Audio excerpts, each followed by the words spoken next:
লাল কামান মারা হয়েছে, বাংলার বাবারা ভাইয়েরা সবাই রাস্তায় নেমেছে সেই প্রতিবাদে। আজকে আমি আমার কথা একটু বলতে চাই, আমি সাধারণ ছেলে, আমি এখানে আমার চাকরির জন্য আসিনি ভাই। আমি কালকে যে খবর দেখেছি আমার বন্ধুর উপর যেভাবে অত্যাচার করা হয়েছে এবং কিছু কিছু গৃহহীন যারা বর্তমান অরাজকতা সৃষ্টি করতে চায়, তারা মেয়েদের বিরুদ্ধে গিয়ে যেভাবে প্রোপাগান্ডা ছড়াচ্ছে, তাদের জবাব দেওয়ার জন্য আমি আজকে এখানে দাঁড়িয়েছি। তাদের একটা কথা বলতে চাই, এই বাংলাদেশে মেয়েদের অধিকার থাকবে, মেয়েদের অধিকার নিশ্চিত থাকবে, এটা আপনারা নিশ্চিত থাকেন। এই অধিকার যদি কেউ হরণ করতে আসে, তাহলে বাংলার 18 কোটি ছাত্র জনতা, সাধারণ জনতা তাদের হাত দুমড়ে মুছে তাদের মুখের মধ্যে ভরে দেবে।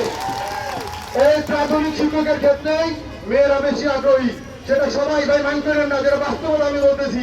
অনেকেই আছে যে ওইকে বা মেয়েদেরকে অন্য কোনো চাকরিতে সে মনে করে না।